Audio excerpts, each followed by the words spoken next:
So Gauss, the supersonic tank engine. Right now, with explosive weapons giving stagger, lots of stagger, it has made a lot of players in the community jump to specific warframes in order to stop that stagger or negate the effect. Warframes like Inneros, Rhino, Revenant, Necros, and of course Speedy by Gauss. Now, for Gauss, there is more to talk about than just avoiding the stagger. It is really nice, there's no denying that, but the recent shield changes and introduction of shield gating have turned Gauss into a warframe that should be looked at by a few more of you.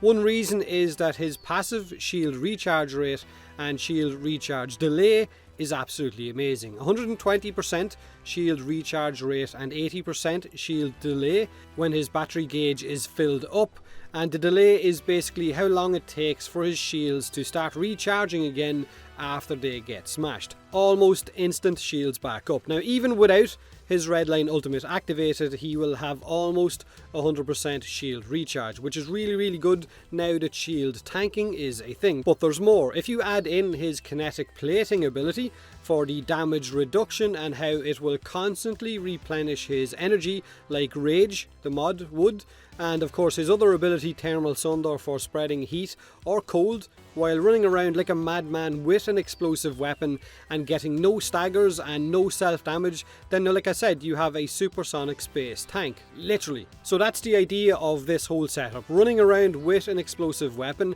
having a constant source of energy regen, having your shields up constantly as well, pushing them into overshield if you want to, while also not having to worry about any of that stagger that some of your favourite explosive weapons might have given you, like the Stagger as well.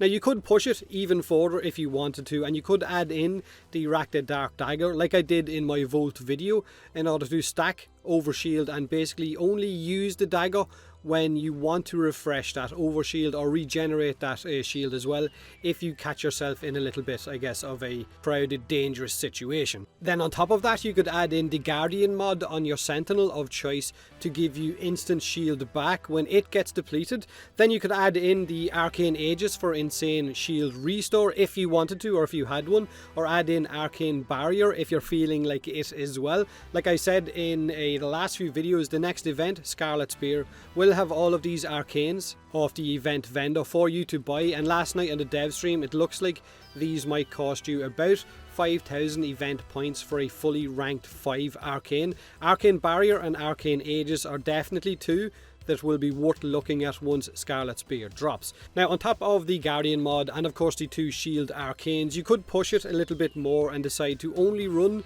with a secondary explosive weapon like the Stagger, which has probably one of the worst staggers and knockbacks for its charged shot in game.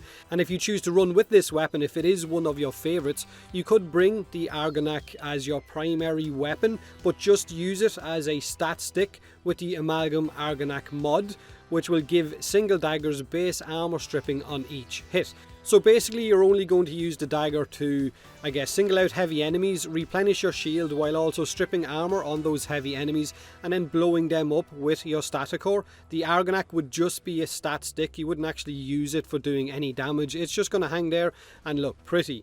Try it out for yourself, it is definitely worth trying out with Gauss. And if you're wondering what way I went about modding him for the footage for this video, this is the build of choice that I ran with. Change out whatever you want, more duration, more range, more power, entirely up to you.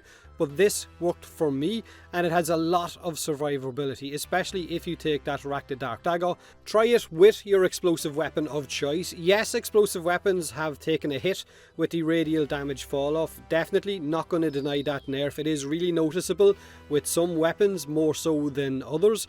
The Kuva Brahma, not so much, as well as the Tsar, because they have got those cluster bombs that also do a nice bit of damage, so it's not as noticeable on those as it is on other explosive weapons. Well, not for me anyway, and I don't have a Riven on either of those weapons. I don't own a Riven for the Brahma or the Tsar, but other weapons definitely felt the hit. Let me know what you think of the supersonic space tank Gauss. Do me a huge favour and like the video, or don't, subscribe or don't, and as always, thanks very much for watching.